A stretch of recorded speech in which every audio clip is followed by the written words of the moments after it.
Yes तो hello everyone, Rahul यार। आज हम स्नेहा चौरसिया मर्डर केस के बारे में बात करने वाले हैं। हर प्यार एक सुखद मुकाम पे पहुंच जाए ये जरूरी नहीं। कुछ प्यार का अंत इतने भयानक तरीके से होते हैं जिसकी सच्चाई जानकर आपकी रूह कांप जाएगी। आज मैं आप लोगों को जिस सच्ची घटना या फिर जिस वाकया के बारे में बताने वाला हूं उसमें भी कुछ ऐसा ही हुआ था। नोएडा के शिवनागर यूनिवर्सिटी में पढ़ने वाले दो छात्र एक दूसरे से दिलो जान से भी ज्यादा प्यार करने लगते हैं। इनका प्यार इतना ज्यादा गहरा हो जाता है कि दोनों साथ जीने मरने की कस्में खा लेते हैं। लेकिन तभी 18 मई 2023 को लड़का सरेआम उस लड़की को गोलियों से धुन कर रख देता है और कुछ ही मिनट बाद उस लड़के का भी भयानक अंजाम होता है। इस घटना के बाद हर किसी के जहन में सिर्फ एक ही सवाल घूमने लगता है कि आखिर इन दोनों के बीच क्या हुआ, कि प्यार से शुरू हुआ ये रिश्ता एक खूनी अंजाम तक पहुंच गया। आखिर लड़का यूनिवर्सिटी में पिस्तौल लाने में कैसे कामयाब हो गया। तो चलिए मैं आपको इन्हीं सवालों के साथ साथ पूरी कहानी आपको वीडियो में डिटेल में बताऊंगा।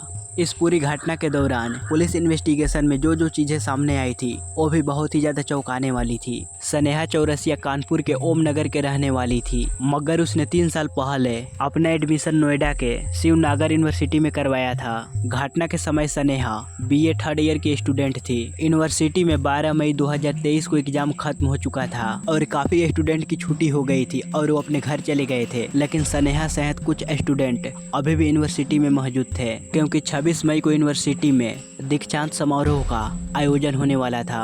इसी दीक्षांत समारोह का आयोजन के लिए कुछ स्टूडेंट अपनी मर्जी से रुक गया था। स्नेहा चौरसिया के साथ साथ अनुज नाम का लड़का भी इस यूनिवर्सिटी में रुक गया था। अनुज अमरोहा का रहने वाला था तथा उसने कुछ सालों पहले ही अपना एडमिशन शिवनागर यूनिवर्सिटी में करवाया था। वो भी स्नेहा की तरह BA 3rd ईयर का स्टूडेंट था। स्नेहा और अनुज दोनों सोशियोलॉजी विषय के साथ अपनी ग्रेजुएशन पूरी कर रहे थे। जैसे कि मैंने बताया कि यूनिवर्सिटी में दीक्षांत समारोह की तैयारियां चल रही थी, तो 18 मई 2023 को ही स्टूडेंट तैयारियों में लगे हुए थे। तभी दोपहर के समय स्नेहा और अनुज दोनों यूनिवर्सिटी के डाइनिंग हॉल के पास पहुंचते हैं। यहाँ पे दोनों एक दूसरे को देखते ही गले लगाते हैं और बातचीत करनी शुरू कर देते हैं। अभी दोनों के बीच बातचीत शुरू ही हुई थी, तभी दोनों के बीच बहस शुरू हो जाती है। थोड़ी देर के बाद दोनों शांत होते हैं और बातचीत का सिलसिला शुरू हो जाती है। इसी बातचीत के दौरान अनुज स्नेहा चौरसिया को गले लगाता है। गले लगाने के अगले ही सेकंड शिवनागर यूनिवर्सिटी का कैंपस गोलियों की आवाज से गूंज उठती है। जब गोलियों की आवाज लोगों तक पहुंचती है तो लोग देखते हैं कुछ सेकंड पहले अनुज ने स्नेहा को गले से लगाया था, तो अनुज के हाथ में एक बंदूक है और स्नेहा कुछ सेकंड पहले अनुज के बाहों में थी। वो खून से लथपथ जमीन पे पड़ी हुई है। लोग कुछ समझ पाते उससे पहले ही अनुज बड़े ही आराम से पिस्तौल लहराते हुए यूनिवर्सिटी से अपना बैग लेकर निकल जाता है। ये सब कुछ इतनी तेजी से होती है कि कोई भी अनुज को रोकने में अपनी हिम्मत नहीं जुटा पाता और एक हत्या करने के बाद अरुण बड़े ही आराम से इस जगह से निकल जाता है। लोग भागते हुए स्नेहा चौरसिया के पास आते हैं और देखते हैं सीने और पेट में स्नेहा को 2 गोलियां लगी हुई है। यहाँ से स्नेहा को जल्दी से हॉस्पिटल ले जाया जाता है, मगर हॉस्पिटल जाने के बाद डॉक्टर तुरंत स्नेहा को मृत घोषित कर देता है। अभी ये सब कुछ चल ही रहा था, तभी कुछ मिनट के बाद शिवनागर यूनिवर्सिटी के बॉयज हॉस्टल से रूम नंबर 328 से गोली चलने की आवाज आती है। लोग भागते हुए दरवाजे के पास आते हैं तो देखते हैं कि दरवाजा अंदर से बंद है। जल्द ही पुलिस प्रशासन को गोली चलने की खबर दी जाती है। पुलिस जब यहाँ आती है और कमरे के अंदर जाती है तो पुलिस देखती है कि कमरे के अंदर एक लड़का मृत पड़ा हुआ है और उसके सर में गोली लगी हुई है। ये लड़का कोई और नहीं अनुज होता है, यानी कि स्नेहा का प्रेमी। देखने में तो ऐसा लग रहा था कि अनुज खुद ही अपने सर में गोली मारी है, यानी कि पहले अनुज सरेआम स्नेहा चौरसिया को गोली मारी और फिर अपने कमरे में आकर खुद को गोली मार ली। अब हर किसी के जहन में बस एक ही सवाल थे कि आखिर अनुज ने ऐसा कदम क्यों उठाया। इस घटना से उठे सवालों को अगर कोई सटीक जवाब दे सकता था तो वो अनुज था, मगर अब अनुज ही इस दुनिया में नहीं था। तो पुलिस के सामने एक बहुत बड़ी चुनौतियां खड़ी थी कि घटना की सच्चाई लोगों के सामने कैसी लाई जाए। इसलिए पुलिस अब अपना इन्वेस्टिगेशन करना शुरू करती है।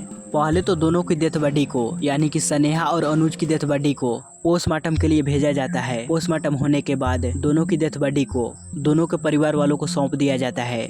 पुलिस जांच की शुरुआत अनुज के कमरे से ही करती है और थोड़ी मेहनत करने के बाद पुलिस वालों को हाथ अनुज का लैपटॉप लग जाता है। एक्सपर्ट की मदद से लैपटॉप को खोला जाता है और लैपटॉप की तलाशी ली जाती है।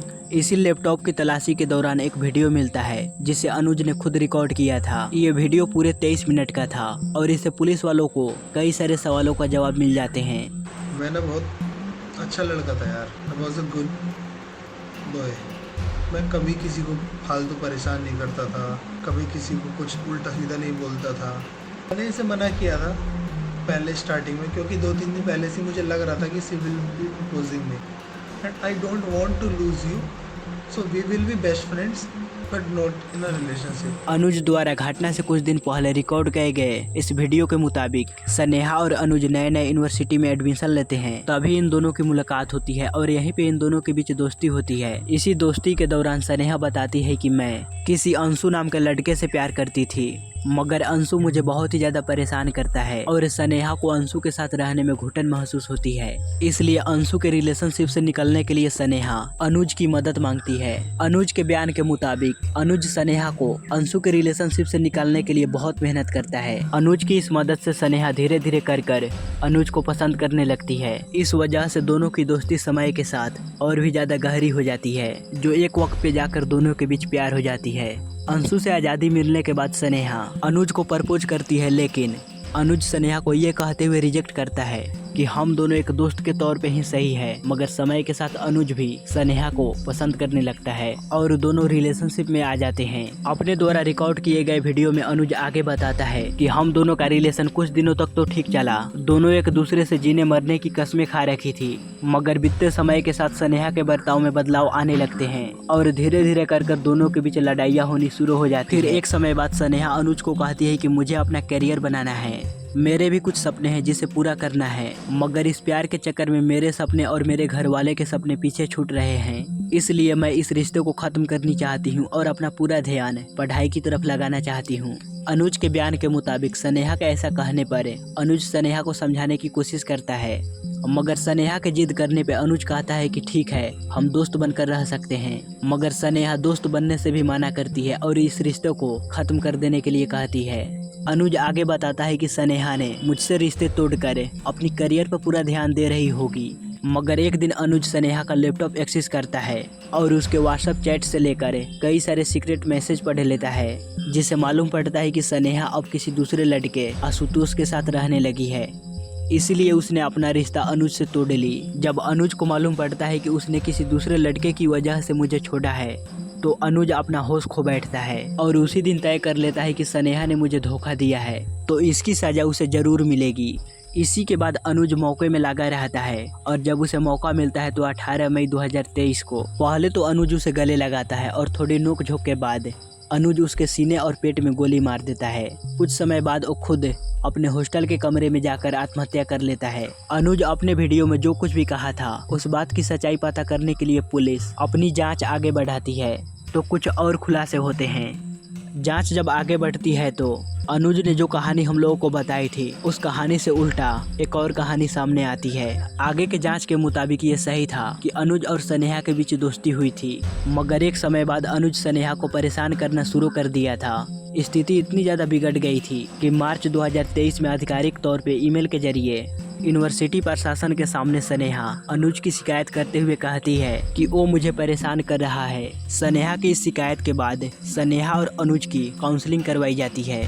इसके अलावा यूनिवर्सिटी की ओर से तय किया जाता है न एक दूसरे से बात करेंगे और न एक दूसरे से मुलाकात करेंगे, मगर दोनों यूनिवर्सिटी प्रशासन की इस रूल को लंबे समय तक पालन नहीं कर पाते हैं। मिलना जुलना और बातचीत जारी रखते हैं। इस बारे में दूसरे स्टूडेंट से बात की जाती है तो कई सारे स्टूडेंट इस बात की गवाही देते हैं कि वास्तव में अनुज स्नेहा के पीछे पड़ गया था। इस वजह से स्नेहा काफ़ी ज़्यादा परेशान रहने लगी थी और इसी वजह से स्नेहा यूनिवर्सिटी में कंप्लेन की थी। साथ ही स्नेहा यूनिवर्सिटी से ये रिक्वेस्ट की थी कि अनुज के साथ कोई सख्ती कार्रवाई न की जाए, बल्कि उसे चेतावनी देकर समझाया जाए। स्नेहा के हत्या के बाद स्नेहा के परिवार वाले यूनिवर्सिटी प्रशासन पे ये आरोप लगाते हैं कि अगर यूनिवर्सिटी प्रशासन समय पे कार्रवाई की होती तो आज हमारी बेटी हम लोगों के सामने होती। लेकिन यूनिवर्सिटी की ओर से सफाई दी जाती है कि स्नेहा ने लिखित कंप्लेन देने से मना की थी। इस वजह से यूनिवर्सिटी प्रशासन ने अनुज के खिलाफ कोई सख्ती कार्रवाई नहीं की। यूनिवर्सिटी द्वारा जारी इस बयान से अनुज के माता पिता खुश नहीं होते और वो यूनिवर्सिटी प्रशासन पे कार्रवाई की मांग करने लगते हैं। इसी के बाद पुलिस वाले अपनी कार्रवाई पूरी करने के बाद स्नेहा चौरसिया के पिता राजकुमार चौरसिया के बयान के तौर पे अनुज कुमार यूनिवर्सिटी के कर्मचारी आशुतोष पांडे, करण और स्नेहा के एक्स बॉयफ्रेंड अंशु के खिलाफ धारा 302 और धारा 120 के तहत मामला दर्ज कर लेते हैं। इस मामले में यूनिवर्सिटी प्रशासन पर भी मामला दर्ज किया जाता है। एफआईआर दर्ज करने के अलावा पुलिस इस सवाल के जवाब में लग जाते हैं कि आखिर अनुज को पिस्तौल कहां से मिली। बहुत जल्द पुलिस को इस सवाल का जवाब मिल जाता है। अनुज के बैंक अकाउंट से बहुत सारे पैसे ट्रांसफर हुए थे कि अनुज ने अप्रैल के महीने में एक शख्स के पास 2 बार पैसे भेजे थे। जब पुलिस उस शख्स के बारे में पता लगाती है तो पुलिस वालों को मालूम पड़ती है कि अनुज ने एक पिस्तौल और 5 कारतूस खरीदे थे। इस खुलासे के बाद अनुज के पास पिस्तौल उपलब्ध कराने के जुर्म में 3 लोगों को गिरफ्तार किया जाता है। उन पर भी एफआईआर दर्ज किया जाता है। और फिलहाल इस केस की स्थिति के बारे में बात करें तो पुलिस ने विभिन्न धाराओं के तहत यूनिवर्सिटी प्रशासन सहित 5 लोगों के ऊपर एफआईआर दर्ज किया है और पुलिस अपनी जांच आगे बढ़ा रही है। जांच में जो कुछ भी सामने आए, मगर सच्चाई तो यही है कि शायद शक और गलतफहमी में 2 हंसते खेलते परिवारों को कभी भी ना मिटने वाला गम दे दिया। और इसी के साथ ये वीडियो यहीं पे खत्म होती है। सो गाइस, आपको ये वीडियो कैसा लगा प्लीज हमें लाइक और कमेंट कर जरूर बताइएगा। और इस चैनल पर पहली बार आए हैं तो इसे सब्सक्राइब भी कीजिएगा, क्योंकि मैं इसी तरह का रियल घटनाओं पे घटित वीडियोज आप लोगों के लिए लेकर आता रहता हूँ।